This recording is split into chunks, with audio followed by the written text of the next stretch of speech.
Boom. Hey, everybody. Welcome back to episode 14 of Joystick Maverick. I am Ernie Hawkins. As always, I'm joined by Dominic Irvin, and we are your hosts. Tonight, we have a special guest with us, friend of the program, a spooky correspondent, and a co-host of Terry Incognito, Sam Burson. I'm back. Thanks for joining in.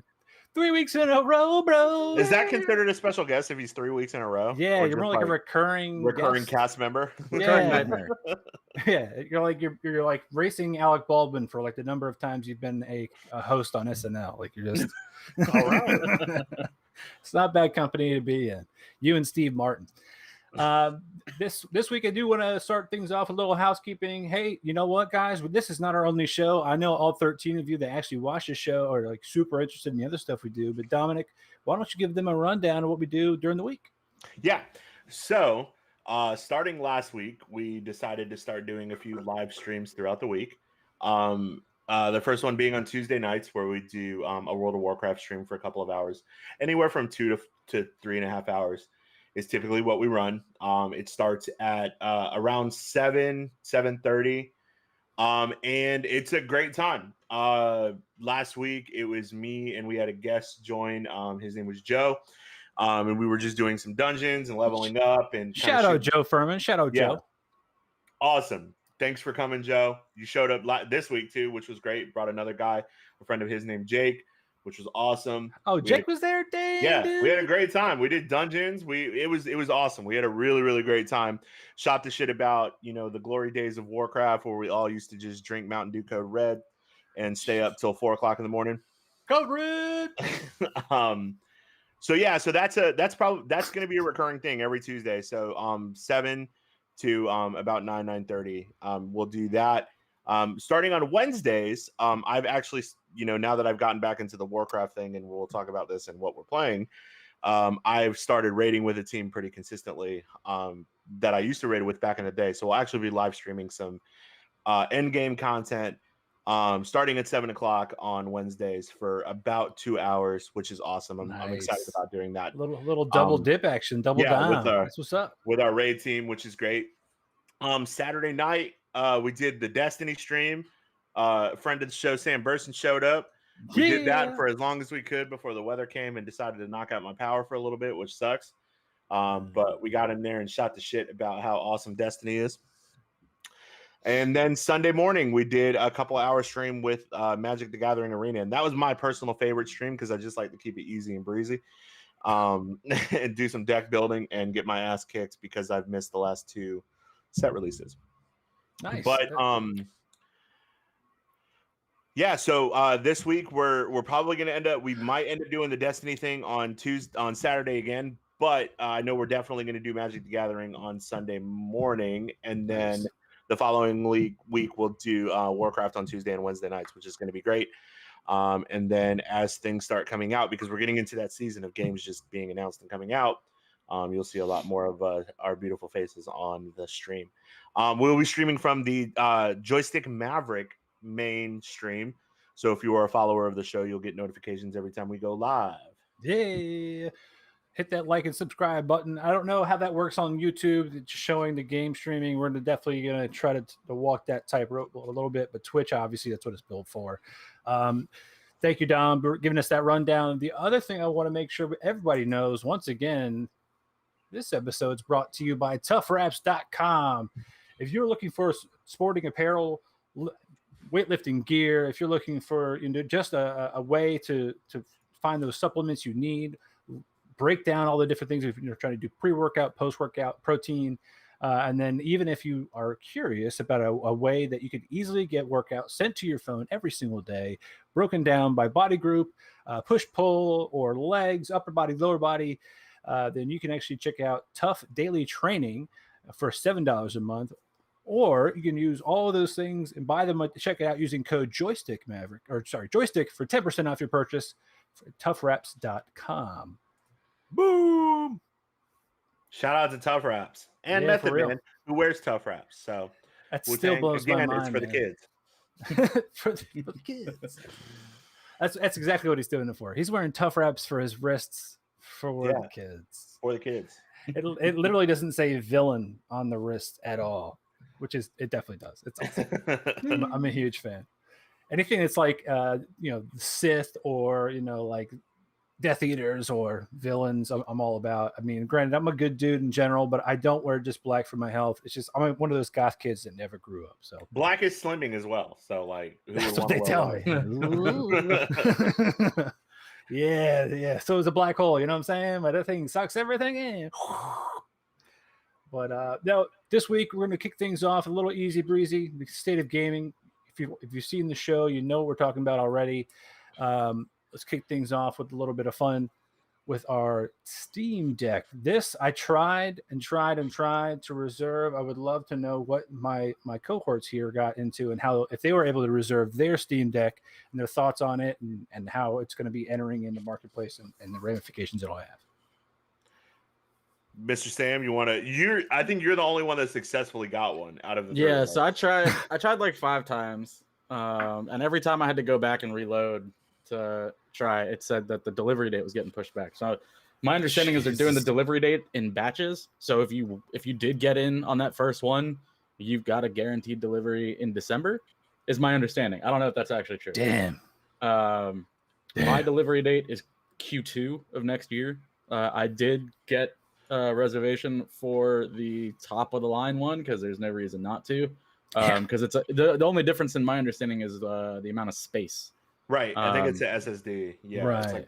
And I know that these are moddable, but I don't know what the hardware actually looks like. So I'd rather just get the one with the most space and figure it out later. As far as modding goes, it's $5. And the good thing is that I think I am actually happy about the fact that I'm not eligible for that first batch. That I have to wait like 6 months. You might have a few firmware updates that come out that fix. Well, even beyond that, like I know a couple of people that did get the like December guaranteed launch. I have no idea how they did it, but it gives me at least a 3 to 6 month lead time to figure out like, do I really want this or do I just want the $5 back? I was curious whether they were still going to charge you the full amount in December, whether you're getting it in December or Q2 or whenever. So it's good to know that you have a couple extra months to save up. So that cash, my understanding is kind of like feel it out. Whenever your batch is available, you get a notification saying that it's available for full purchase, and you are supposed to have the option at that point. I don't think they like automatically charge you. There you go. I have the worst luck when it comes to reserving shit or getting stuff. Like when the Steam stuff went live, like it never fails. And Mike will tell you this. I've been trying to get an Xbox Series X for months. The only reason why I got a PS5 was because I was up at 2:00 in the morning one night, in August, and Wario64 on Twitter posted, "Hey, Amazon's got pre-orders, but the seller looks kind of sketchy." And I was like, fuck it. I'll pre-order it. And I was able to pre-order my PlayStation 5, and luckily it came in and it wasn't a PS4 and a PS5 box and anything like that. But every time the Series X is available, and when this was available, I'm always on a work call. And I'm like in the middle of something. Like Mike will be like, go, go, go, go, go. And I'll be like, fuck. An hour later, I'm like, I tried to get in, but obviously it's an hour later and everything is sold out. But this looks cool. I mean, look, the only PC game I fucking play right now is that would apply to this is Destiny, and you can't play it on it yet. So yeah. So what's really funny though is this screenshot that this has, and this was from their marketing materials. That second, you can't even play it.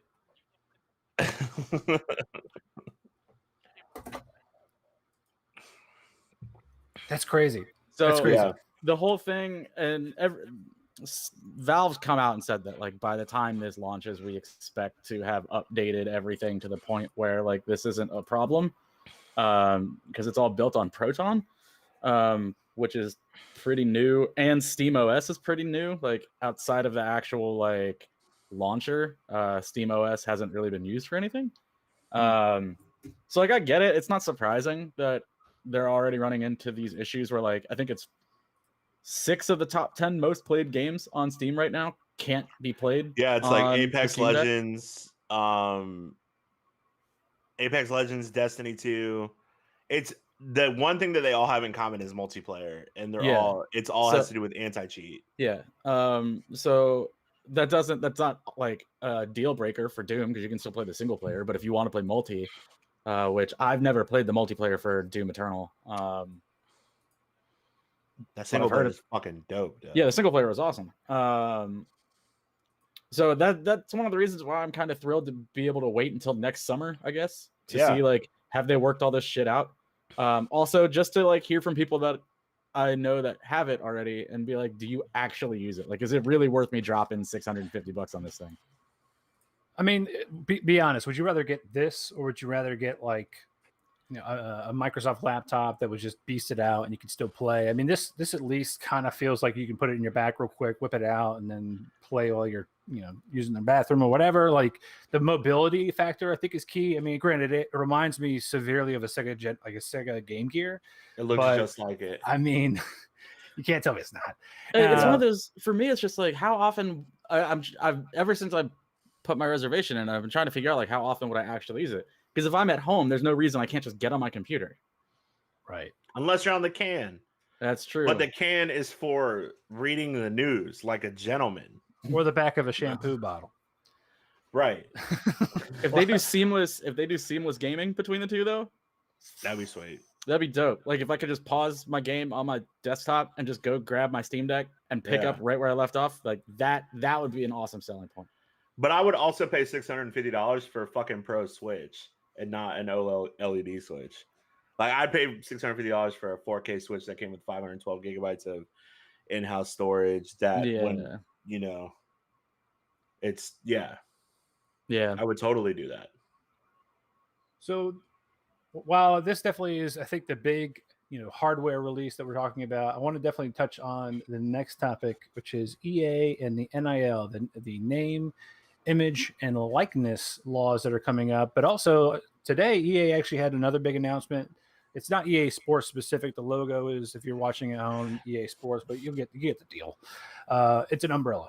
But for EA Sports, they announced, you know, they were going to bring out college football, not NCAA football, but college football a couple of months ago. And since then, a lot of legislation has actually come out around name imagery and like this, the NIL laws. It's allowing student athletes to actually get paid for those things in games or in other products, aka, you know, sponsorships and things like that. Because for far too long, let's be honest, the NCAA has been profiting insanely. High schools too, on like pure exploitation. Yeah, I mean, it's just been we've been really riding the fine line between student and athlete for far too long, and finally people are getting their comeuppance. So hopefully, EA and other companies start paying these athletes for what they deserve. But my question is, you know, how do you guys think EA Sports and EA handled that kind of transition? There was a quiet statement that came out. Personally, I think, you know, there could have been a lot more. Like if you knew that something was coming out, if you knew that the NIL laws were going to get passed, or even just kind of maybe thought, you could have done something marketing wise. It was like, we are going to stand by these student athletes. We're going to do what we got to do to make sure that they are taken care of and compensated. But it was kind of just like we're going to take a pause. We're going to assess how we can keep our profit line and not get sued. So, but I digress. That's the line EA's been towing though ever since 2014 when they got sued in the first place. Right.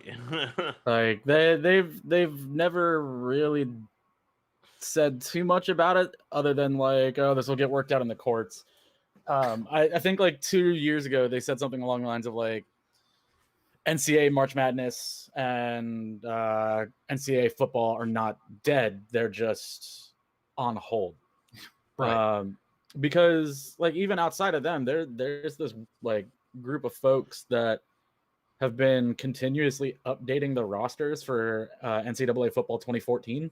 Oh, nice. Ever since it ended. Right. And every year they put out new roster updates that people can download. It's like that NFL 2K game that was out. Yeah. Yeah, it's wild. So I mean, like, people have been clamoring for this for years, and EA knows that. Like they're ever since they got wrapped up in that lawsuit in the first place that made them stop publishing this game. Like they knew at some point the players were going to start getting paid, either directly from the schools or through sponsorships.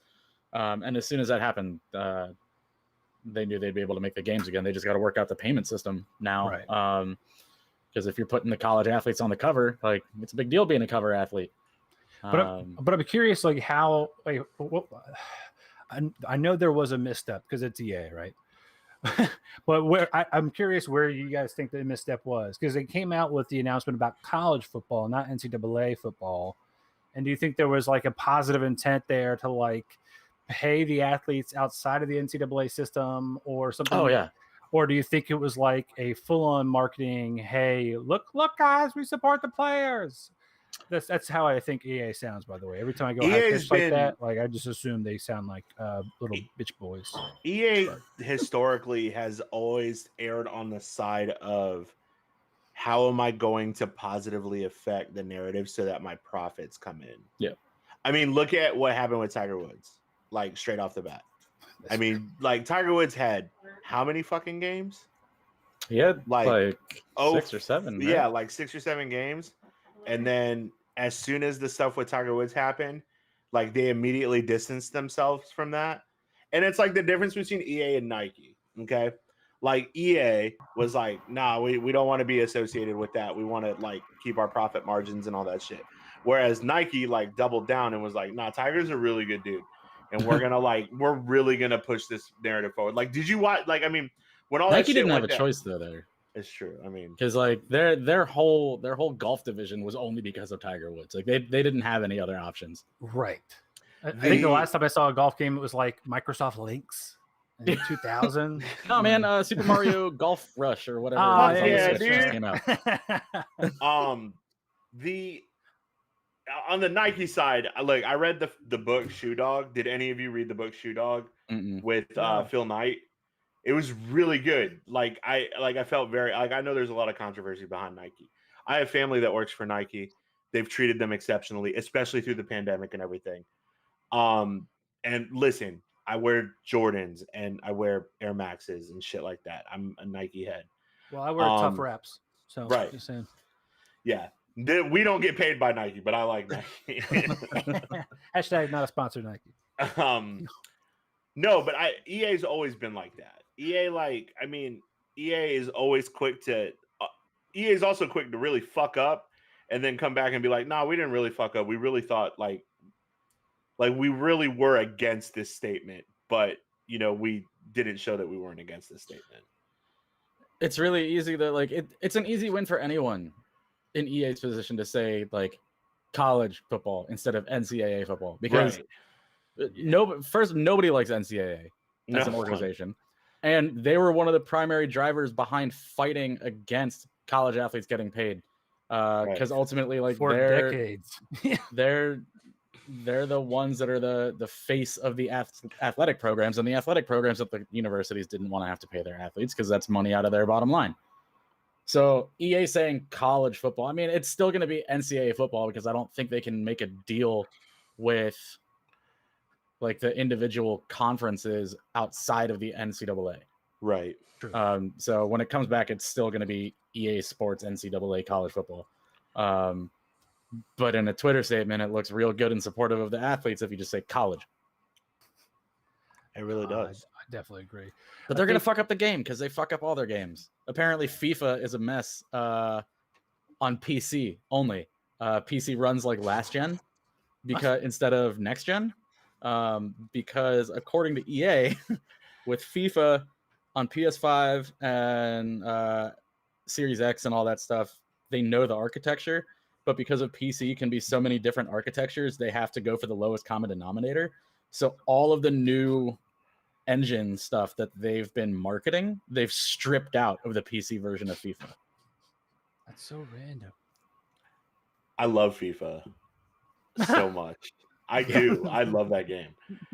Well, did you hear? So, keeping on the news with soccer, did you hear that PES? Yeah, completely rebranded and it went free to play. Yeah. Well, that's been a long time coming because the last PES was free to play on, I think, on Steam. Really? I think so. Yeah. Now it's called something football. eFootball. eFootball, yeah, which is dope. So Yeah. speaking of EA, though, today's big announcement: Dead Space being remade in full HD. We're going back to the original game. I feel like this. I must have been living under a rock. Like, I realized that Dead Space got a huge following, and sorry to give EA a little reprieve here, but we could sit here all day and just bash the shit out of EA, especially EA Sports. But man, Dead Space. There was more screaming Dead Space on Twitter today than I had seen probably in the last decade for obvious reasons. But like, again, I personally am going back to, like, it's just a reskin of the same story. Should we pay full price? It looks really again? good. The trailer looked dope. Right, but the trailer original looked game dope. still looks fucking good. Like, I just played the original game recently, and I'm like, all right, this looks good for it being 12 years old at this point. And I think, if I'm not mistaken, you can get all of them on Origin right now. $1.50. Yeah. So like, it looks really good. But this goes back to, I guess, the first episode I was on with you guys, where we were talking about remakes and whatnot, and like, what is the point of this other than pumping it through a new engine so that it looks pretty, but it's the exact same game otherwise. It's the same, but different, but still same. But Can I just get fucking Fallen Order 2? Like, Fallen Order was so good, and I loved it. And then they like, I mean, I know that they're I think that they're gonna do it. They've said that they're gonna do it, but like, cool. I watched like 45 minutes of the EA Play event today, and it was like mostly Battlefield 2042. They have this thing called Battlefield Portal, which looks dope as fuck. Like, don't get me wrong, that looks really cool. It's like this, like, it's kind of like what the Anniversary Collection did for Halo, the Master Chief Collection, where like the multiplayer, you could play like different eras of Halo. They're doing something similar for Battlefield, where you can play like the Bad Company version or like Battlefield 2. Cool. So I think that's fucking cool. That's really great. I loved it in the Master Chief Collection because, like, okay, I want to go back and play Halo 2 Anniversary, or I just want to play Halo 3, which is awesome. But yeah, I watched some of that EA thing, and like, yeah, the big reveal at the end was the Dead Space reveal, and I mean, that's the worst kept secret in the OLED Switch. At this point, everybody fucking knew Dead Space was coming. What is really cool though, because I didn't know this until I was looking up something else the other day. You get the full EA Play membership with Xbox Game Pass automatically, but it's not supported in the Origin store. So I don't know how you actually get to take advantage of the EA Play membership. Like, I don't understand how that works. Yeah, I don't know how it works either, because I actually pay for fucking EA Origin. marketing. I think another nice ploy by them. Like, hey guys, get this, but no, you don't. But yeah, I mean, it's EA. Like, they didn't show shit for BioWare, like no Dragon Age, no Star Wars: The Old Republic, no Mass Effect. It like, I mean, whatever. Tell me how you really feel.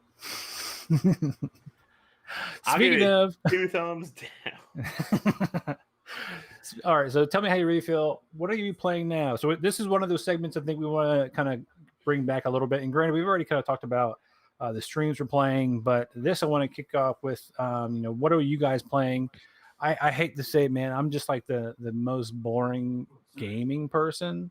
Tell them what's up. What's good, Mike Rap?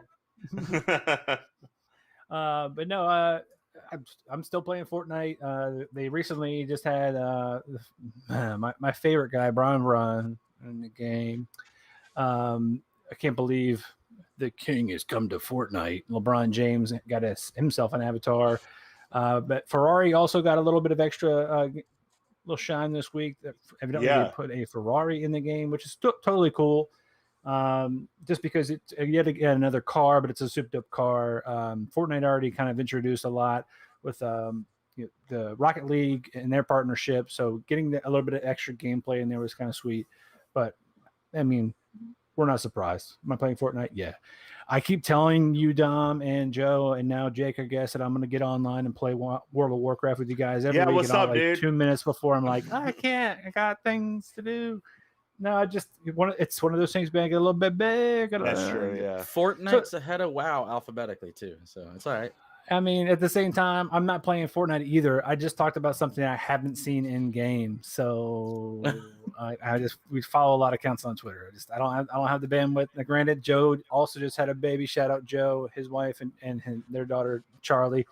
But I also do the show with you guys, so we'll trade. We'll do the show.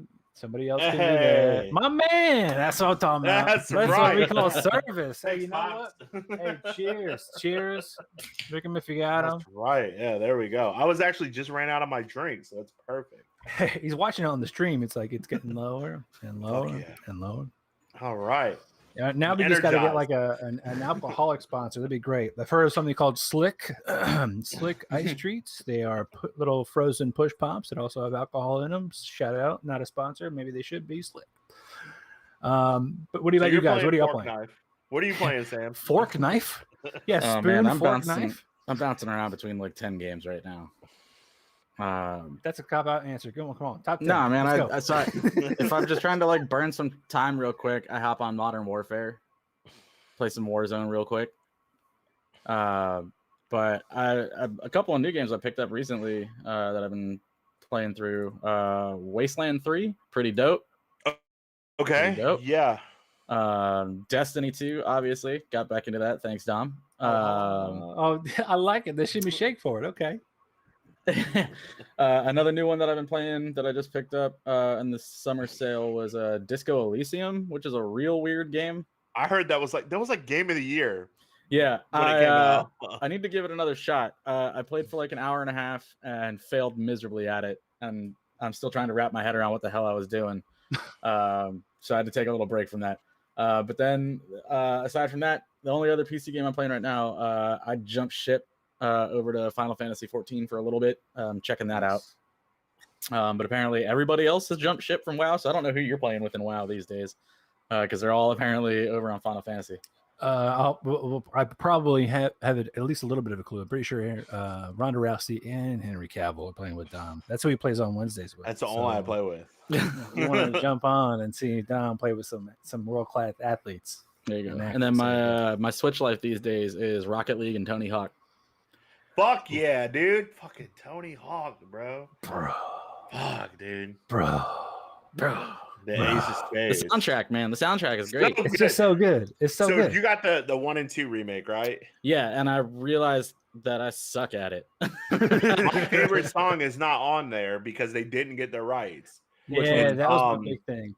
What is it? Not B-Boy Document 99. Yeah, man. Fuck. The High and Mighty. So how much extra money do you think they had to pay to get the rights to that? I know. Like the High and Mighty isn't even fucking making music anymore, dude. Like it's bullshit. They'd be like, yeah, that's the point, man.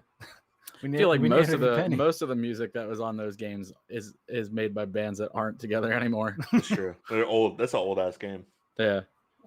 All right. That's so it sounds like you're playing a whole bunch of shit. That's cool. Yeah, man. I bounce around. Depends on the day. Depends on who's online. When you say bounce around, was that like a Rocket League joke? No, it's if I'm sitting at my desk or if I've got my if I got my discount Steam Deck. Hey. So I obviously am playing World of Warcraft again. What? Like a fucking madman. What? Like I'm like catching up on all the lore and shit. I'm like on my phone, like in the middle of the night, like laying next to my wife who's sleeping, has to be up at work 4 a.m. I'm watching fucking like videos about lore that I've missed in the last 2 years, and I'm like, fuck, this is awesome. I love it. And I'm listening to audiobooks while I'm working. Yeah, so I just had a mental image of you holding that directly close to your face, and it's just like your eyes are illuminated above the top of the device. it's exactly what it looks and like. then she wakes up and just sees you peering at her, like just full on. Typically, what happens is she'll roll over and be like, "Can you just turn the fucking brightness down, please?" And I'm like, "Shut up! I'm trying to hear about Sylvanas Windrunner." At least you're not like me when I've got the brightness got a little bit too bright. Michelle doesn't actually wake up and tell me to turn it off. What actually happens is I spook myself. No, man, I actually spook myself. I hear like a neighbor next door like do something. I'm and then I'm like, oh god, is that a ghost? Am I gonna die? Like I just like turn the brightness down. I gotta see in the dark. Come on, eyes, adjust. Damn it. Watch too many scary movies. Thanks, Sam. It's all your fault. No, I mean, So I'm playing that. That's awesome. I spent a bunch of time in that. I played Magic the Gathering Arena. I picked that back up because of we stream that on Sundays, and I'm playing. My brother plays that pretty heavily, which is awesome. And the only other thing that I really am kind of starting to get into is the Ninja Gaiden collection on PS5, which is awesome. I love those games, Team Ninja and all that, which is great. And then Destiny 2, I obviously play that. I've really fallen off that as I've kind of picked up WoW, just because I can't have 2 MMO style addictions. Listen, I played Final Fantasy 14. The biggest issue I have with Final Fantasy 14 is the interface. yeah, It feels so weird. fucking sluggish and slow, and it feels so dated. The game itself is gorgeous. The storytelling is exceptional. I rated in Final Fantasy 14. I fucking love that game. I love the class system. I love that you have one character and you can pick any class you want and level that class up and then swap in between classes. It's insane the amount of content you get in that game for free before you even have to pay for the sub. One of my friends sent me a link that said, like, in order to 100% all the stuff you can do for free in that game, it takes like 1,100 hours. It's so, yeah, it's crazy. It's a great game. I put in like 12.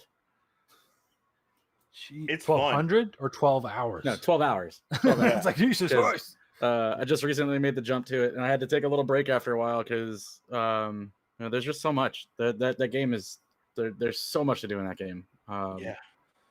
Because I played WoW, and like if you wanted to do something different, you had to make a new tune.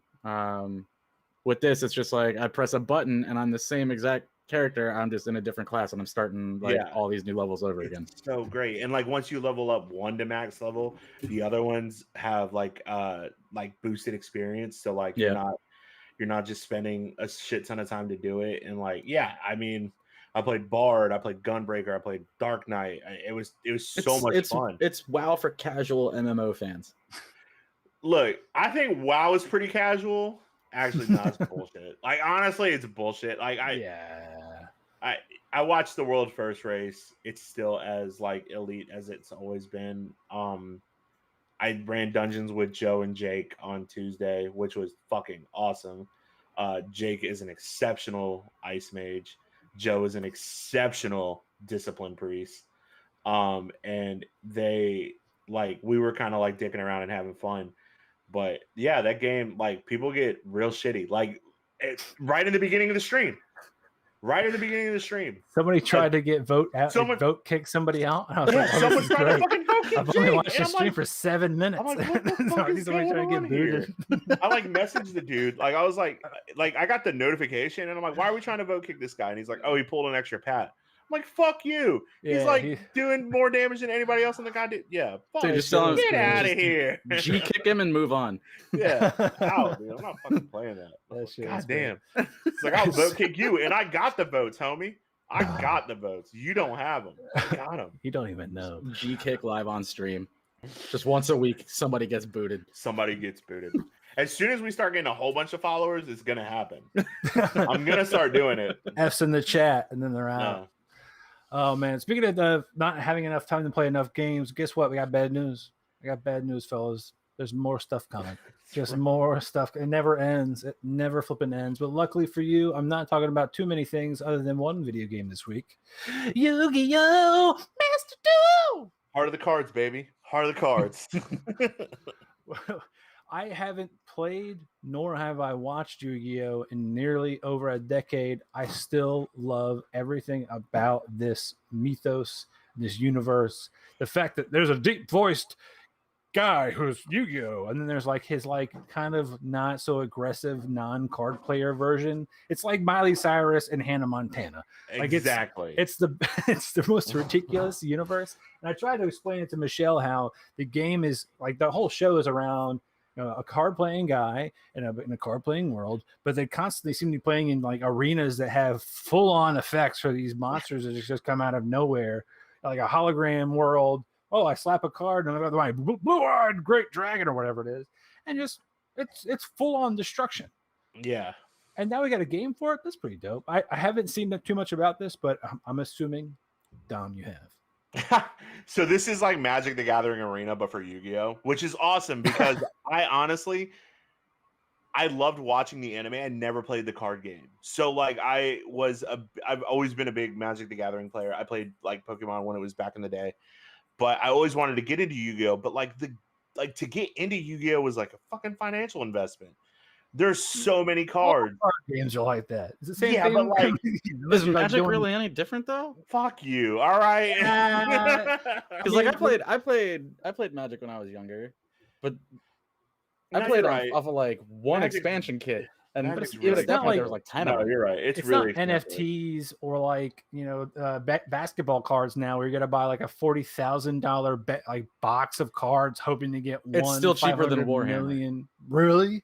It is still cheaper than Warhammer. Everything is cheaper than Warhammer.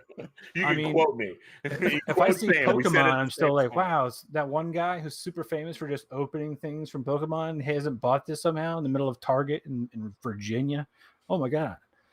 Like, I but- think I mentioned on stream my wife has a very vintage collection of Pokemon cards that are worth like fucking bank. brother, you gotta stop telling us how much. I don't stuff you live have. anywhere. I'm not even in the United States. Yeah. I live on the moon, baby. You're going to get robbed. I will say your dad is pretty scary. So, I mean, he did just kind of fly in without actually physically seeing you right at the perfect time to give you a drink. That man has eyes everywhere. Yeah. We have probably one or two viewers right now. I'm pretty sure he's both. Yeah. So I'm definitely petrified. Shout out to Pops. What up? But back to this. I never got into the game. Honestly, it was very daunting to me. I never got the mechanics, the way that things kind of synergized and everything. This looks great. If it's set up like Magic the Gathering Arena, where you can have a like a free to play version where it's like entry level, you don't get a lot of stuff, but you can earn more cards and all that stuff. I'm in. I'm already in. So I'm definitely gonna give this a shot. I'm excited to play it. I'm a sucker for fucking card games, man. I played Hearthstone when it shit came on. Oh, Yeah. Jesus. As soon as Arena came out, I was like, this is like exactly what Magic needed. And everybody's like, it's not paper Magic. And I'm like, well, fuck you. I don't need paper Magic. Nope. I'm not gonna let you do it. We're not doing that rabbit hole. It's happening. We're going on to the next one. I'm sorry. I'm sorry. We're keeping it tight. I said an hour-long show. Last week was 2.5 hours. We're trying to keep to an hour. We're already All right, we going got 10 over. Yeah, we're already going over. This next one, Jackass Forever. If you are our age bracket and you have never heard of Jackass, you are Mormon. Maybe you are Amish. Shout out to Mormons. Shout out to Amish. Or Mennonites, or I Shout out don't to know. I'm not Mennonites. trying to like really slam a bunch of like belief systems, but guess what? Too late. Jackass. I mean, they were a worldwide phenomenon. Johnny Knoxville, Steve-O. If those names aren't just living rent free in your brain, like you definitely haven't been paying attention. But at the same time, these guys, man, I mean, they're physically putting themselves out there in the universe yet again. This next movie actually is almost more terrifying for me because of their age. They're old. They're yeah, old. dude. They're all like 50. Like I was can't watching. watch Jackass. Really? I can't. Like, It really does invoke a physical reaction in me watching people. If take your that sphincter doesn't fucking kind of punishment. quiver when you're watching Jackass, you're not paying attention. Man. Like I can totally watch get it. Nitro Circus and shit like that. But watching Johnny Knoxville take a highlight ball in the fucking dick at 85 miles an hour. So I can't watch that. I get what you're saying, but I think it was an Nitro orange. Circus, there's Yeah. there's some crazy shit in Nitro Circus, but like, I can't remember if it was Jackass 2 or Jackass 3 had like one of my favorite bits of all time, and they brought it back. The hand on the door with That is the brutal. bag of flour. Yeah. It was like one of the funniest bits I've ever Oh, done, and it's It's like the most very- extreme version of antiquing ever. Yeah. and it's like very minimal like physical damage. It's just like pure physical comedy to see a gigantic hand bigger than you slap you in the face with a fistful of flour. God. And they brought it back for Jackass Forever with them on a bicycle, and now you're pedaling to control the other person's hand. It's Like so... that's hilarious. But I am with you. There are definitely some bits that they do that I'm just like, nah, I can't watch this. I gotta skip over Like this Johnny one. Knoxville has like a permanent catheter from shit that he has like done. Yeah. Like I Like, think my it's scariest just- thing was it watching him hurts. on Hot Ones. Like he was only able to eat chicken out of one side of his mouth, which is not like any kind of people get older, things happen. But like that one thing, and then of course Steve-O, he's talking like this now, which is kind of like a little bit more extreme. I don't think that's necessarily from anything he did on Jackass, probably things outside of that. But having said that, I mean, they definitely have put themselves physically through the ringer. Obviously, the rest of them on the show, I could not name anybody else personally, but their faces are seared in my mind. Obviously, Wee Man, but God, the guy who only wore Speedos, what's his name? Party Boy.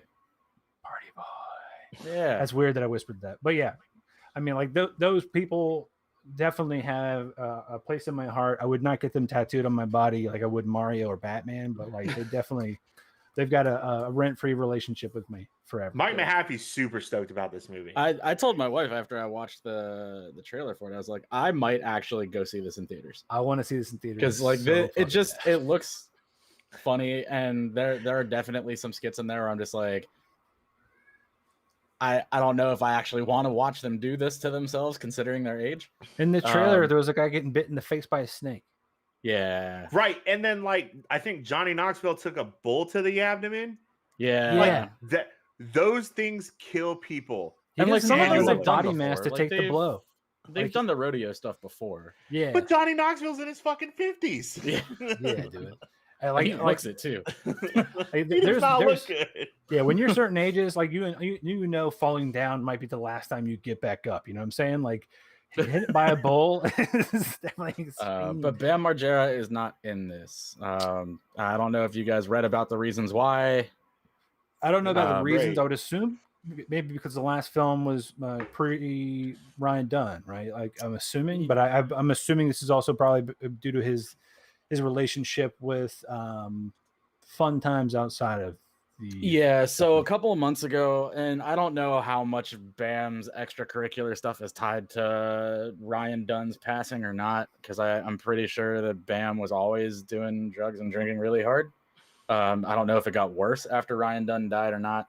But a couple of months ago, there came out this report that like Bam was suing Johnny Knoxville or something because he got kicked. So he was originally part of this, and then they kicked him out of production and like, you got to leave because he couldn't stay clean, and he just kept showing up every day, just like worse and worse. And so Bam came out and said a bunch of shit about like pretty much everything being taken from him. But then Steve-O was came out and was just like, we tried every possible thing we could to get you through this and like help clean you up. I feel like he was on Two Bears One Cave talking about this with Tom Segura recently. Yeah. So like he came out to Johnny Knoxville's defense and was like, we didn't take anything from you. We didn't kick you off of this. We gave you every possible chance we could. Yeah. And you just wouldn't, like, you didn't want to help yourself. Yeah. Right. I mean, at a certain point, you're enabling that kind of behavior, right? Which, granted, Joystick Maverick is not typically the show that gets deep, but you know what? We hit all the keys. We hit the high notes at the end of the keyboard. We hit the low notes at the end of the keyboard. But it is going to be a little weird seeing a Jackass without Bam Margera. I gotta agree with you, man. I think they made the right decision personally, and I think in the long run, hopefully it'll do some good and help Bam a bit. But I mean, I've never watched somebody like describe the loss of their best friend that wasn't like hearing about a twin lose their other twin. Yeah. You know what I'm saying? Like he was like, I felt it in the universe. Like he knew the minute it happened. That freaks me out. Yeah. Freaks me out. But now that I'm full on creeped out, I already talked about being spooked by my own laptop screen. Let's talk about something lighter. Vacation Friends is now. I sent this to you guys. Yesterday, 2 days ago. It's coming out, I believe, on Hulu. I'm actually really excited about this movie. It's John Cena, and it's quite frankly, my wife and I met a couple on our honeymoon. I could not tell you their names, but we saw them at Disney in Orlando. We saw them at Universal Studios in Orlando, and then we went to Siesta Key and we saw them there. 2 days later, and I was like, "You fuckers, if you're following us, I will murder you. I know I've been drinking heavily for days, but I will take you out." Now, granted, if one of them was John Cena, I would not have a chance at taking anybody out. It'd That be doesn't even look over. like John Cena. No, it's Jack Dane Cook. But I forgot you said that. I was fucking on a call when I read that, and I was like, "Shit." Guys, So you need to go on mute because he for a makes few the same seconds. faces that Dane Cook makes in all of his movies, and I was just like, if Dane Cook just put on like 40 pounds of muscle, this is what you Shout end out up to with. Dane Cook, dude. What is it? Is that what it is? The super finger? yeah, through the finger. For those watching at home, I'll read the plot synopsis. A couple meets up with another couple while on vacation in Mexico, but their friendship takes an awkward turn when they get back home. The cast is pictured here. It's a shot from First Look, an entertainment magazine. We got John Cena, Meredith Hagner, Lil Ray Howery, and Anna Maria Horsford. One chick's from Insecurity on HBO. The other chick, she's from Search Party. I cannot. I'm telling you, I know the guy, what he's been in, but I could not tell you what. I mean, his face lives Lil in the Ray? frame of- Yeah. He was just in Bad Trip with Eric Andre, which was hilarious, by the Yes. way. Yes. And wasn't he also the buddy cop in Get Out? Yeah, he was the friend. Yeah, he the was. TSA agent or whatever. Yeah, in yeah. Get Out. That's where I knew him He from. was like the I think voice that of was his reason. first movie. Yeah. It was like, Yeah, he's been a hardworking man. He's done all sorts of stuff the last few years. But yeah, he was just in Bad Trip with Eric Andre, which was amazing. I mean, I have to say the things I think he's picking to be in, he's having great choices. And if that was his first movie, Get Out, and now this is, I think 3, 4, 5 in, man, he's kind of killing it. I mean, No, I think he's been doing like 3 or 4 or 5 movies a year since Get Out. Like he's at like 20 or 30 movies now, and Get Out is just like 4 years old. Christ, it's Yeah, funny he's though. crushing it. If I've seen, obviously, if he's been in like 30 movies now over the past couple of years, so is Bruce Willis. But I look at him and go, "Good for you." But if I look at Bruce Willis, I'm like, you can say no. You don't have to accept every offer, Bruce. Apparently, Just Lil pass Ray up. was. Cop I don't think any of us got to this part of the movie that we'll talk about shortly, because I think we all turned it off after like a couple of minutes. But apparently, he's the announcer in Space Jam. Oh, He is. Yes. That's exactly why I saw him recently. And I didn't make it that far into the movie, so that's right. He's also the announcer of Space Jam because Ernie is the other announcer, Ernie Johnson. I think his last name Johnson. Ernie. Yeah. Anyway. Yeah. So that was. You're right. Too soon. Well, we'll get there. We'll get there. Yeah, Everybody we'll at get home. We'll get there. also, real quick, John Cena does kind of look like the lead singer of Sugar Ray in that picture. just without the frosted tips. Without Mark the McGrath? person, just like him. Mark McGrath. I was trying to remember what his name Doesn't was. Mark McGrath have like a mad dad bod though? Like Yeah, I mean, if Mark McGrath again was with 40 pounds of muscle. Isn't he also? Doesn't he also have like a Sirius XM radio show? So I mean, he might. Nah, probably. My dad was like, again, my dad comes up again. We were at trivia night last night, and my dad was like, "Man, Sugar Ray, he had a lot of hits." I was like, "He had 2." Which one do you It think is were the very hits? popular I'm back curious. in That's a lot more than one. I'm definitely curious. Which 2 do you think were the hits? Because I was definitely a Sugar Ray fan, and I'm gonna be a little upset. What's that? Every morning? Yep. Next. Yeah, every morning. That's 1. And then I Just Want to Fly. Yeah, that's the only 2 that count. Those are the Everything only after 2 that that was I trash. know. I love that whole album, 1459, which is quite frankly my first time ever hearing a pun about the 15 minutes of fame, and they knew that shit was not gonna last. That's great. Yeah. 14 minutes 59 seconds. Plus the cover of Abracadabra at the end of that album, fantastic. But I digress. She was just in a movie that I think Dominic has a very personal relationship with, and I want to hear about it. Yeah, so I don't remember the actress's name. Leslie Grace, who played Nina on In the Heights, and she was incredible in The Heights. I loved her character. Is tapped to play is going to be playing Barbara Gordon in Batgirl, which is an HBO Max exclusive movie, not coming to theaters. Well, that's not dope. That's not dope. But that's not dope. I wish it being was coming to tapped is theaters. pretty fucking dope. But fuck yeah, dude! like, look, I was on the internet as soon as this was announced, and I saw two comments prevalent throughout the whole thing. It better Barbara be Gordon is positive, white. or I'm fucking burning the internet. Barbara Gordon is white, not Oh, Latino. immediately not positive. Immediately racist as shit. And why does Hollywood hate redheads? And I get it. Like, because Jimmy we've got Olsen's a redhead. You so know what? Like, I get, like, You got I mean, Dallas Bryce Howard. You've got she was in Jurassic Park. You got her doppelganger, the other one, Jessica Chastain. She was in Zero Dark 30. Yeah, I mean, Emma Stone was a redhead for a while. We've got redheads. What do we hate? We don't hate them. They apparently everybody. Are you sure? See, I find it ironic that like the very first question is like, why isn't she white? And then the very second question is, what about redheads? The same people that we all make fun of for like being gingers and not having souls. Right. Yeah, they're definitely the most hated upon white person group. They are, all, by the way, like only 5% of what we consider white, right? Like, I'm pretty sure I had a 5% chance Margot was going to be a redhead just by the odds. I don't think any of my kids would have a chance. Oh, we had a very slim chance because of like one of my great grandparents or something. I love gingers, man. Gingers are the best. Seriously. But at the same time, people who are like, oh, Barbara Gordon's white, go fuck yourself, dude. Yeah, like for real, fuck yourself. Like literally go fuck yourself. Here's what I saw a take recently. Let's look at Batman right now. And who's playing Gordon in the new Batman film? Is it a white guy? No. Yes, Jeffrey. What's his name? Jeffrey Wright. Yeah. Who's exceptional. He's fucking. That's the thing. Like, is it really surprising though that people are getting upset about this? No, people got upset about fucking it's Daniel 2021 and unfortunately Fist fucking being white.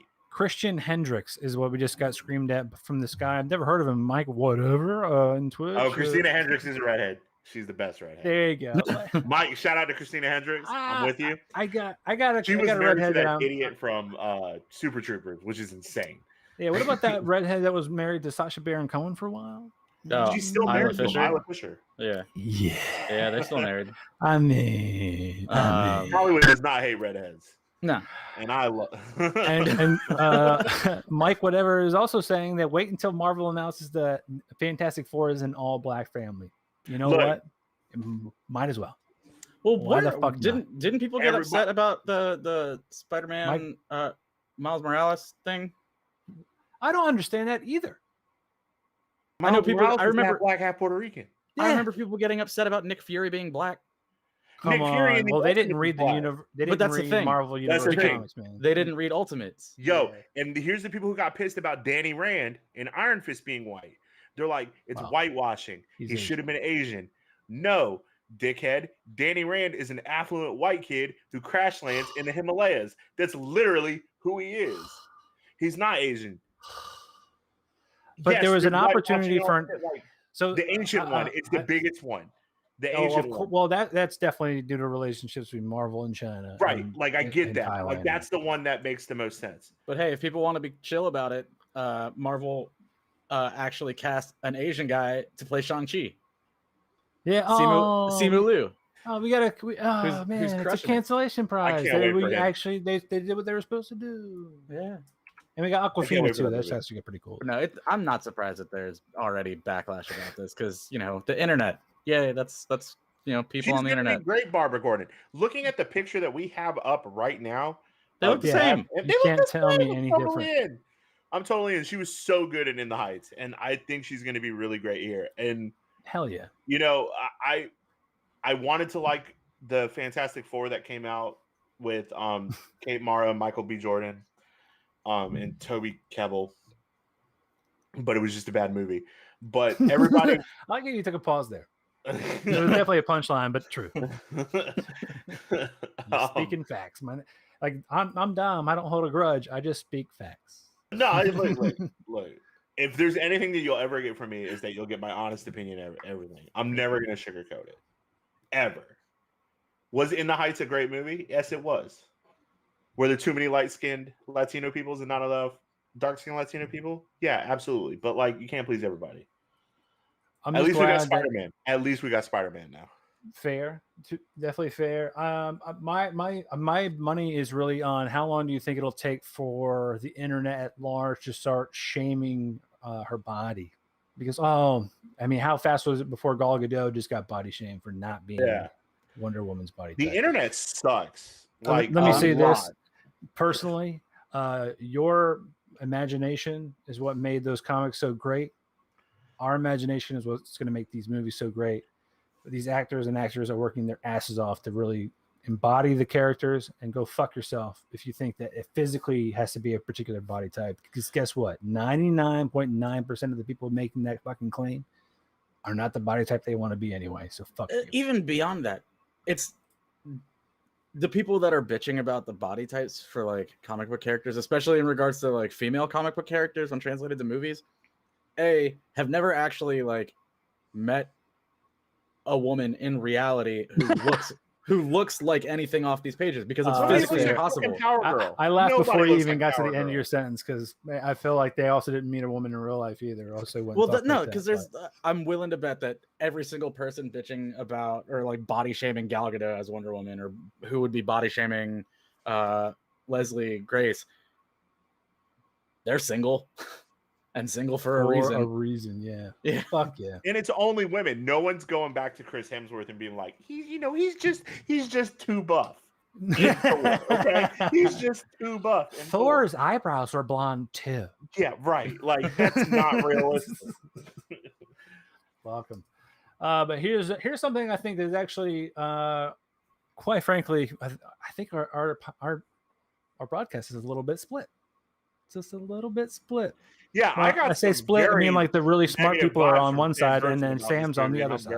Hey, no, I said I'm excited for this. I will kill Dennis Villeneuve if this movie sucks. If this movie sucks, I'm feeding Dennis Villeneuve to a graboid, first of all. Second of all, the comment that I made privately between the three of us, and I guess shame publicly as well. Now you're welcome. Was a callback to your reference last week about orange and blue movie posters. And first of all, here's an orange and blue movie poster. I mean, it's the desert. And secondly, the trailer for the movie might as well just be a sentient orange and blue movie poster. But it looks really cool. So yeah, but look at Oscar Isaac's beard. For everybody watching at home, we're talking about the new movie Dune coming out. Eventually, it was October or something. They just released another trailer today. It was like 3 minutes and fucking change. I was like, oh great, we're gonna see the entire goddamn thing. And then I was like, oh, one of you guys actually, I wasn't on the headphones. It's supposed to be 2 movies. It's supposed to be 2 movies. That's the super long trailer. For those who are not fans of Dune, the plot real quick is it's a feature adaptation of Frank Herbert's science fiction novel about the son of a noble family entrusted with the protection of the most valuable asset and most vital element in the galaxy, which is called spice. But yeah, I digress. It can't be worse than the original movie. Which one are you referencing? Because there's been like 2 long-ass ones. That's true. The one with Sting or the one without Sting? It's been such a long time since I've watched it. I think the one with Sting. That's actually probably my favorite one, because that's the one I saw first. The one with Sting had the same guy from Twin Peaks, as Paul, who I thought was David Fincher for a very long time, but he played Paul Atreides with this sweet, like, before Justin Bieber had so long since I've seen it. I don't actually remember which one is which. And then after that was like I guess a more graphic update that had Jesus Christ, I don't know his name. He plays General Ross in the MCU. He was actually one of the main characters in the second version of Dune. That came out on Sci-Fi, if I recall. And it definitely had a lot more like, special effects and graphics were really updated. But this tale is fairly epic. I won't give away too much. You can just watch a trailer and get hyped up about it. But long story short, there is a planet, and that planet has a resource known as spice, and it basically it's fucking the dopest shit ever. It basically powers all of the universe. There's these, and on this planet are these giant worms. So if you've ever heard maybe a song say, if you walk without rhythm, you won't attract the worm, it's because that is said when you're trying to walk across the desert and you don't want these giant worms to eat you. You have to walk without rhythm so you don't attract the worm. But it's this kind of big galaxy epic around these 2 houses, or these 2 families that are of noble birth. They live within this empire, and they are trying to lay claim to being these more or less the protector of this planet, this spice planet, to maintain their power among the galaxy, and antics ensue. But I mean, if you look at the cast for this, I mean, you got Timothy Chalamet or Timothy Chalamet Ding Dong. You get Rebecca Ferguson, Oscar Isaac, Josh Brolin, Stellan Skarsgård, who looks fucking amazing. I'm really excited to see him. He looks awesome. Dave Bautista is Glasu Raban. I can't forget. Stephen McKinley Henderson, Zendaya. What's up, girl? David Dasmaha. I can never say his name right. Chang Chen. And then you got Sharon Duncan Brewster, Charlotte Rampling, and then Jason Momoa and Javier Bardem. I mean, that's a wild cast. That is an insane cast. Stacked, bro. I don't understand one thing in this movie, okay? What? The main character's name is Paul. Well, everybody's got really cool names, but his name is Paul.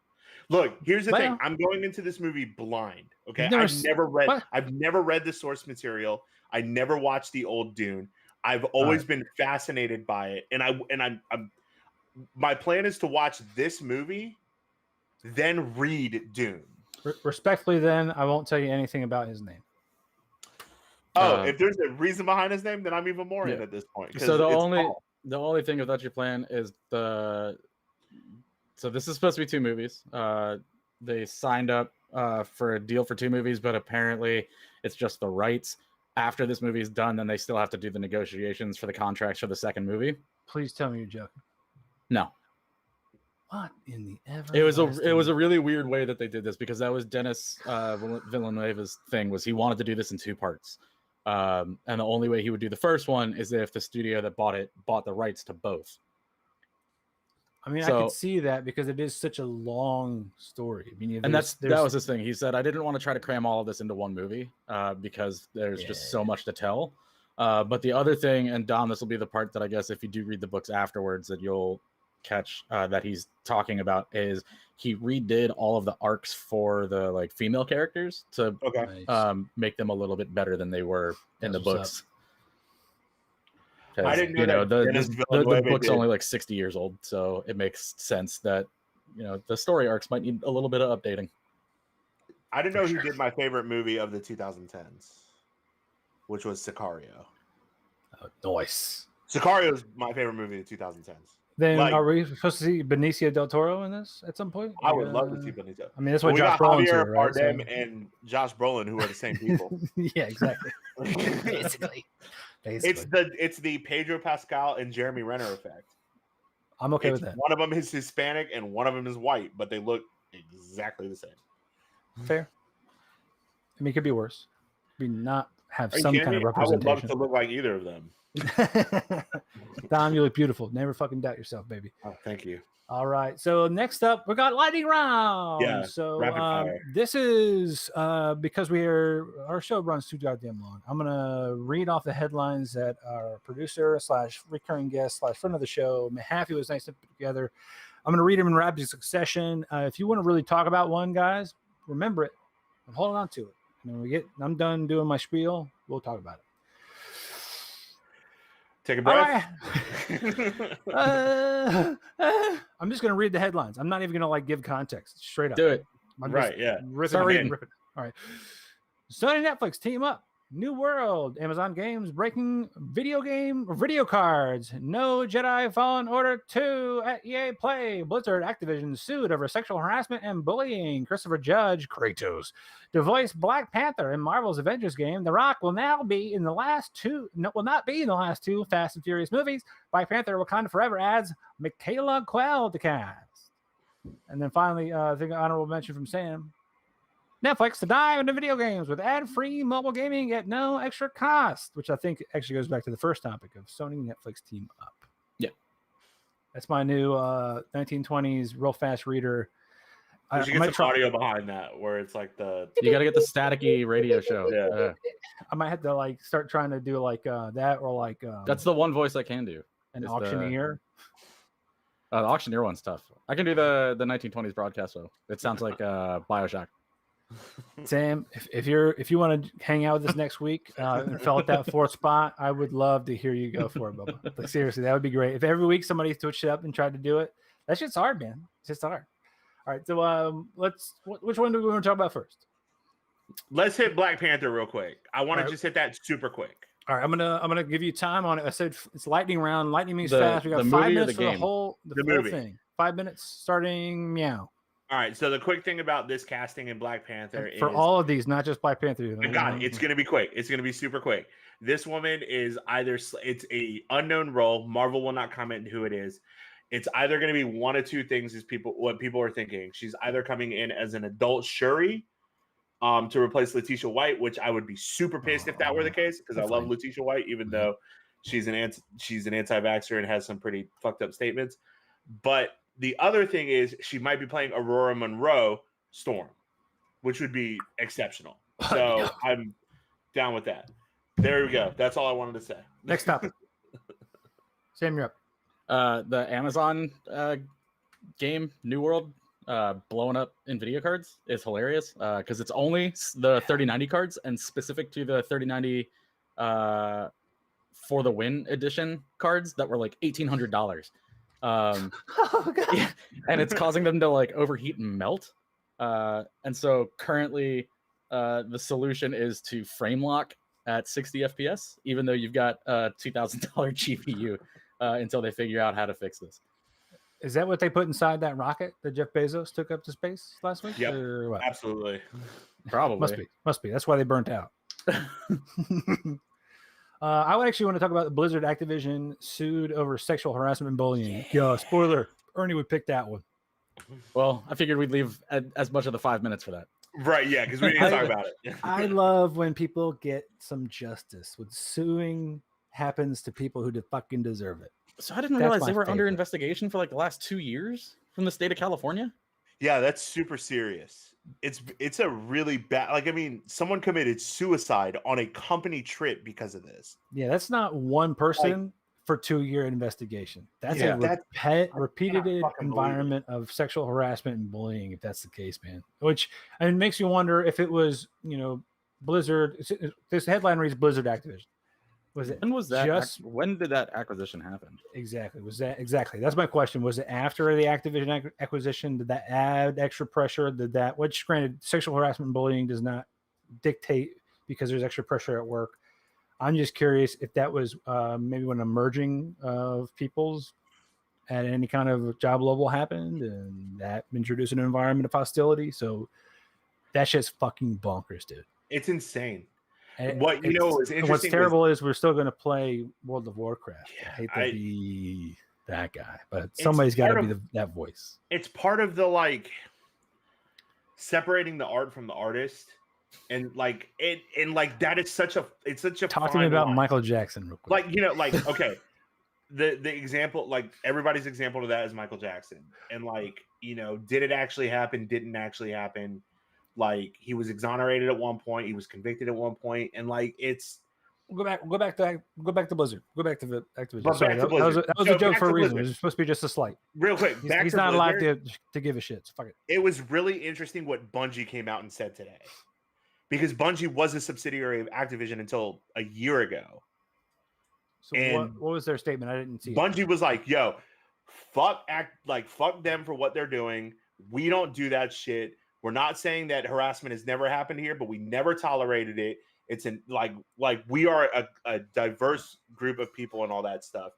And it was I read it and I really liked the statement.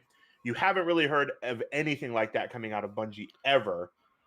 And it was interesting that they immediately came out and said it after everything that has happened, especially since So they do were you think that is in defense of themselves in general, or in defense of themselves plus doubling down for Blizzard? Because granted, Blizzard was acquisition by Activision, and not everybody that works for Blizzard obviously had a say in that. And hopefully my voice didn't sound like complete shit, but like No. that's my question. Is like, So yeah, I what think is y'all opinions on that? I think this is more Activision than Blizzard. Activision's always had a fairly questionable culture. Yeah. culture. That's not really much of a surprise to anybody. Yeah. And so like any of the Blizzard games you're playing are developed by Blizzard. Activision still handles their own stuff because Vivendi kept the names separate. Like they produce different games and content now. That's definitely on even purpose, though- I think. Yeah, even though Vivendi owns both of them and it's technically one company, They're like, Yeah. these are the two biggest names that we have, and everybody knows who they are. Yeah. So part of me thinks that this is more Activision than Blizzard, but also I guess in regards to like whether or not we're still going to play those games, I'm still waiting for Overwatch 2. I still play Overwatch every once in a while. Yeah. But the reason I look at it that way is like and you know, maybe I'm completely wrong here. Who knows? But I don't think that the people that are like hands-on building these games and building the models and doing the art and the music and all that stuff, I don't think those people are the ones that are on the wrong side of any of this. I think those folks are probably more likely to be abused than to be doling out said abuse. And you don't really have to look any further than, you know, the notoriety gained by companies doing like crunch and stuff anytime a new game comes out, and it's always the low man developer on the totem pole that's getting shit on and working like 90-hour weeks without a choice, otherwise he loses his job. Oh, the shit that happened at NetherRealm a couple of years ago.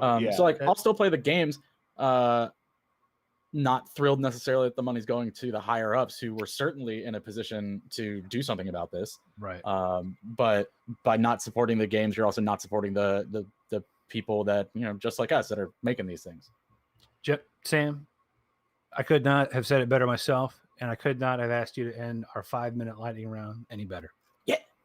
Boom. There we go. Come That was on. good. I like the lightning round. That's what I'm talking about. That's how special guests should always behave. And you know what, Sam? I think we might have to promote you, brother. Yeah. You might have Yeah, to get I would like promoted. to promote Sam to regular guests. You know what? Regular recurring guests. nightmare. Yeah, got it. Yeah. Speaking of regular sponsors, boo, TUFF Wraps. By the way, all right, you know what? Hang on. For those watching at home, I'm now holding up a very nice jar. This jar is full of magical dust. Inside this jar with magical dust, something called Brawl. It's train hard, live hard, be tough, and it's the flavor of tiger's blood. This is the pre-workout that was provided to me by TUFF Wraps, just so I could try it out, speak to it. Let me tell you that if I have too much of this, I vibrate through walls. I feel like I could lift a truck. I definitely want to make sure that everybody knows this stuff is legit. What does tiger's blood taste like? That's really all I want to know. So believe it or not, it's kind of fruity. It's like not beets, not like Beats by Dre beats, but like Beats like the beats from Doug. like Dwight Schrute beats. beets. Yeah. Yeah. I wouldn't think of beets as fruity though. But there was also Earthy. there's also exactly. There's also a post workout that's provided that I take at the same time. It's got more of a pina colada kind of taste. It's a little bit more kind of summertime taste to me, man. But no, tiger's blood is definitely legit. Within 20 minutes, man. I mean, right on that, I'm gonna read the top 3 things it says on the side here: explosive energy, increased focus, enhanced endurance. I don't know about that last one, but holy shit! Explosive energy, increased focus, dude. I feel like Joe Rogan looks just sweaty, aggressive, a and constant ready to bulging fuck shit vein, up just at all angry. times, dude. But like I don't feel like I outward look that way.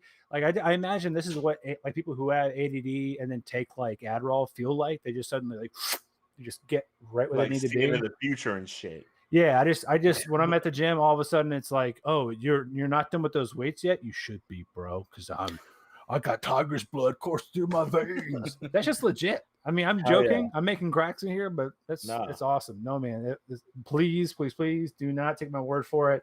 I'm not jazzing it up. I will prove that I've opened the jar. I take it. That's like Holy empty. crap, dude! You've taken a lot of that. Yeah, dog. I'm You don't need telling to you. slow down, man. You know what it feels like. You guys remember that internet sensation that had the worst language in it ever?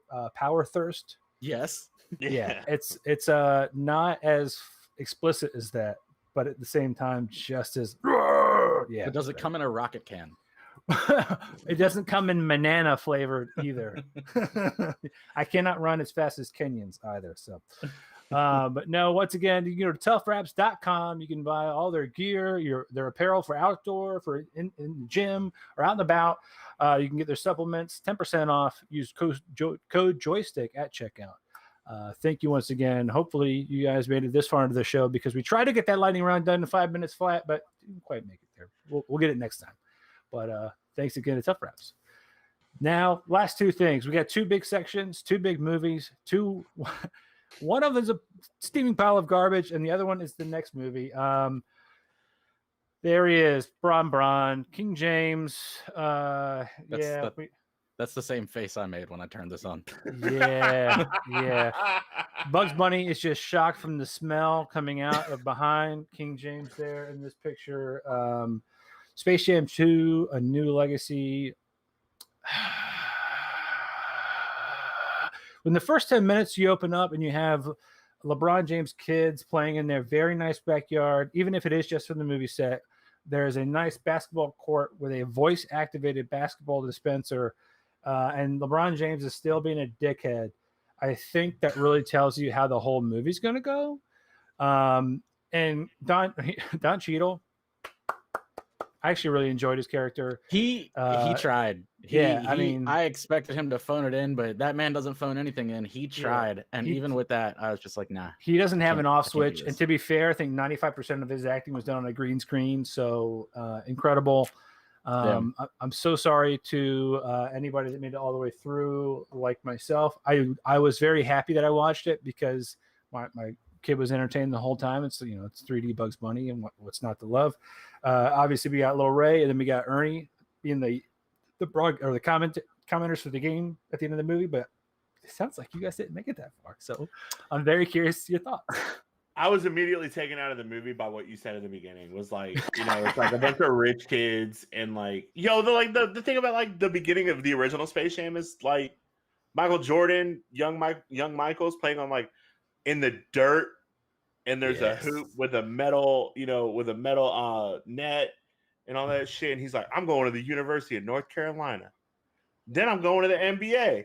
And then the Space Jam theme comes in, and he's like, yeah, fuck, dude. That's like, it just took me out of it. I'm just like, I get it. You didn't like LeBron getting yelled at by his middle school coach or his AAU coach as a kid, and then immediately turning around to be that coach to his own kids? I mean, to be fair, I think what killed it for me, it wasn't even the AAU coach, because in Virginia, AAU is big. Yeah, we love our AAU basketball, and I love it too because that's what puts us on the map in Virginia. However, I gotta say, man, like the fact that his son, no offense to the actor who played his kid, or if that was his kid or not, I don't even know. That's what frustrated I was. Listen, no child is making a fucking basketball game like that very quickly. Oh, he's just been working on it for a little bit or whatever the fuck. I'm not saying it can't happen. I'm not saying there are smart kids out there, but the odds that LeBron James produces a spawn that is also a prodigy game developer that wants to get absorbed by an AI at Warner Brothers Studios is slim. Fucking slim. Just make the game about fucking basketball. For God's sake. The movie about you basketball. Sound like everybody that's like, shut up, LeBron, just dribble. No, it's not that. Like, it has nothing to do with that. No, don't put me in that, because LeBron as an individual, like being political and speaking out as an activist and feeding hungry kids and all that shit. I'm all about it. But Space Jam should be about fucking basketball. I don't care about any other subplot. I didn't even make it far enough into the movie to see LeBron not be a cartoon anymore. So like this screenshot is weird to me because I guess at some point they uncartoon him. Yeah, they uncartoon the cartoons as well. They go from those 2D into this like fuzzy 3D Ratchet and Clank. Yeah, and like I don't need that Uncanny Valley shit in my life. That's weird. That's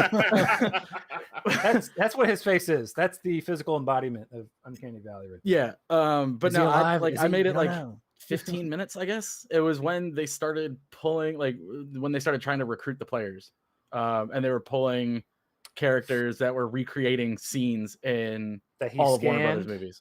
From his, like, I saw the Mad Max Hero Leap. Oh, that, yes. I saw the Mad Max Hero Leap. I saw, I don't remember what the second one was, and the third one was in Casablanca, and I was like, nah, I'm turning this off. Like, I can't do this to myself. Yeah, not great. I mean, not to and mention... also, like, LeBron, he's a much. I don't know how the movie goes after they uncartoon him as far as his acting, since at that point it seems like they're playing basketball. But up until then, when he's not playing basketball, and I remember seeing this in that terrible movie he did with Amy Schumer a few years ago. He's not a good actor by any means, but he does a much better job as a voice actor as himself than he does as a human being playing himself. Let me go this way. If you're watching a movie about a father and son, right, where the father just doesn't understand the son, they can't quite connect, how does that movie end? Does it end the son suddenly comes over to the dad's team because the son now understands what his dad's so passionate about? No, it fucking does not. And guess how this fucking movie ended?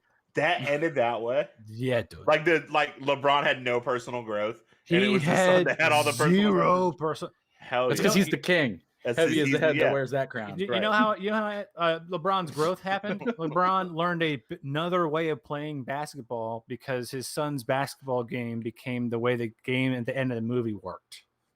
He got better professional at his development, not personal professional sport. Yeah, Got man. What are right. you talking about? So obviously, 5 out of 5 stars. Go watch this movie. LeBron's going to be up for Best Actor, right up there with the entire cast of that John Wick movie that we talked about last week that you guys shit on. Warner Brothers. Talents of Toontown. Listen. I mean, I'm going to tell you right now, guys. I know exactly what happened here. I'm not trying to be, the omniscient person that I always am. I'm thinking from that like company studio point of view. But if you're going to have a movie that is just going to not fucking work, where do you put that movie? Do you put it in the spring? You put it in the winter, you put it in the fall, and you put it in the middle of fucking summer, and you have LeBron James fucking just taking an L for once in his career. This was supposed to be Kobe. See, that's different though, because you know what? Kobe, his daughter is totally into basketball. And she's if it was Kobe and his daughter, I'm fairly certain this movie would have been incredible. Yeah. If this was Kobe and Gigi, this would have been a completely different movie. Different movie. Yeah. Because it would have worked. Yeah. Fucking shout out Kobe Bryant, man. Rest in peace, dude. R.I.P. And Gigi, yeah. I mean, fuck, man. Fuck, dude. Anyway. On too soon. Fucking. All right. What do we got next? I'm tired of talking about LeBron. Getting deep. Getting deep over here. All right. Tonight, the reason for the season, week 3, Fear Street Part 3, 1666 on Netflix. Once again, thank you, Sam, for joining us. This is definitely not the only reason you're here. As you've proven, you're a plethora of words. I can talk about things and stuff. You're a fountain. You're a fountain of knowledge outside of all those things spooky. Fear Street Part 3, 1666. Plot synopsis reads: the origins of Sarah Fear's curse are finally revealed as history comes full circle in a night that changes the lives of Shady Siders forever. The cast is pretty much a hodgepodge of everybody from the first two. I'm not fucking reading that list. That's huge. But what did you guys think overall? I mean, we can kind of, how do you want to go? We can go kind of through, I think there are 2 major acts, right? There's the first bit and then there's the second bit. So let's start with the first bit, which is actually the namesake of the film. 1666 starts off with this little story about Sarah Fear. And we kind of see our main character from the first film get plunged into her role. And basically like Salem, Virginia-esque, but it's really the shady side town of whatever the fuck it's called. Origin? Doesn't matter. Isn't Shady Side all this stuff? Isn't this on the West Coast, right?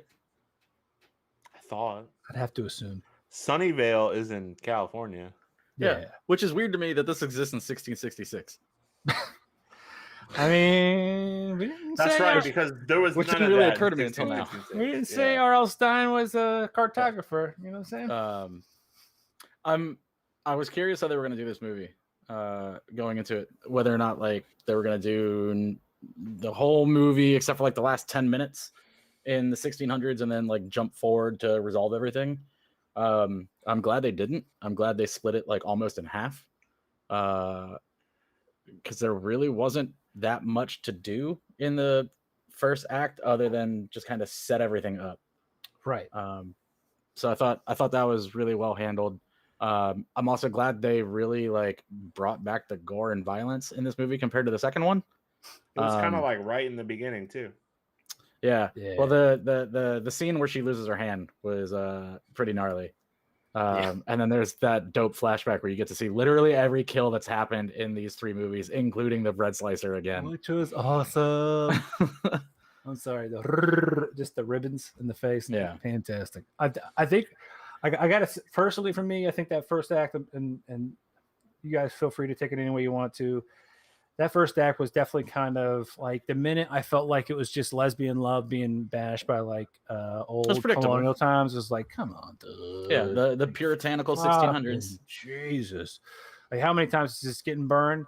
And to your point, thank God the second half fucking we snap back to where we want to be. But what are your thoughts, Tom? So as a whole, I really like how this anthology told its story. I liked starting in 1994, then going back, and then going all the way back to the 1600s, and then kind of spending half the movie there, figuring out what's going on with, kind of the origins of the Seraphir's curse, and then moving into kind of wrapping everything up in the second half of the film.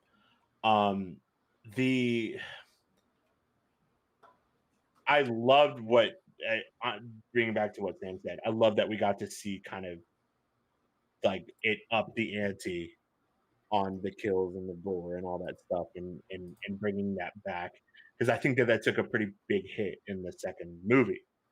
And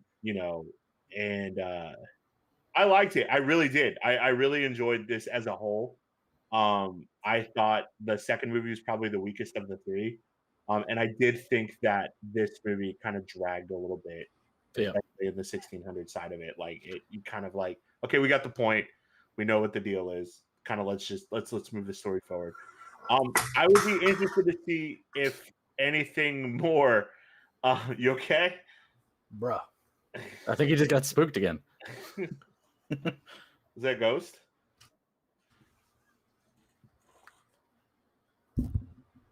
You can't hear us? Oh, he ripped his thing out. Oh, disaster.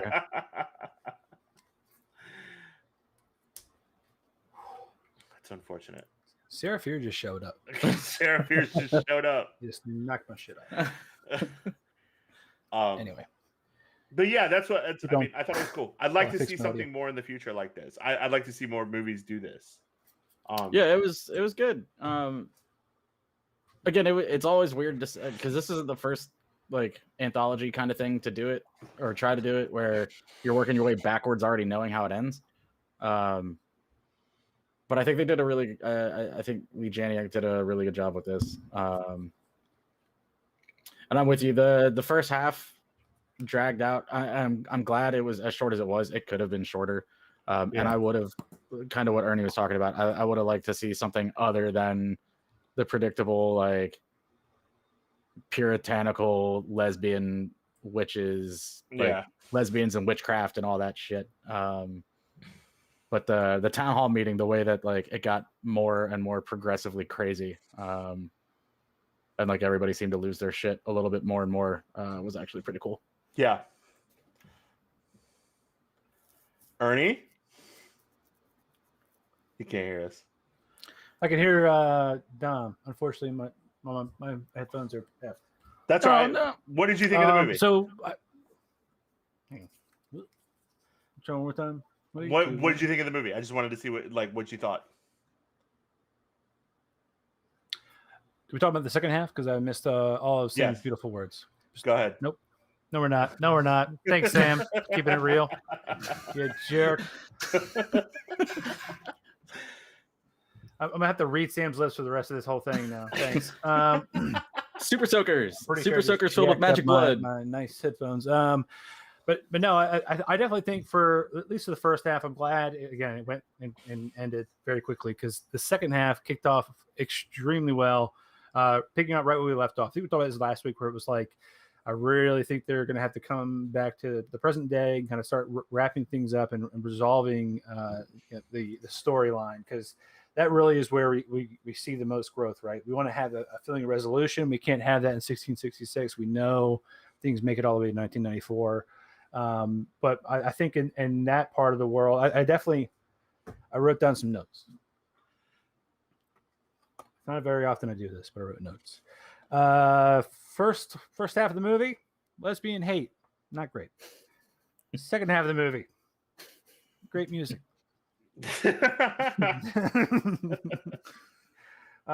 Nick Good.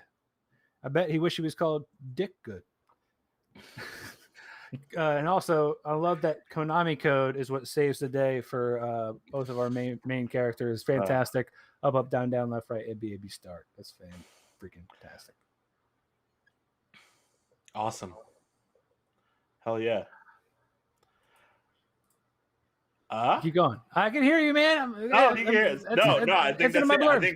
think that we wrapped it up pretty well. I think that general consensus, like, you know, if you had to say, like, would you go out and watch this? Would you recommend it as an anthology to whole? What do you think, Sam?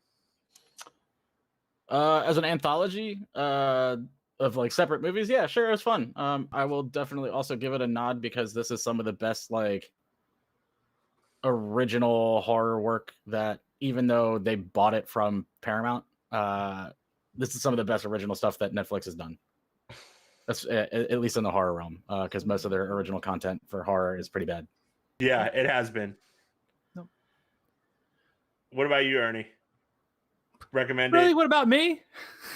I just had my wife try to sneak up and scare the shit out of me while I'm having difficulties with my headphones. To say that I'm petrified is an understatement. So you recommend it? Yeah.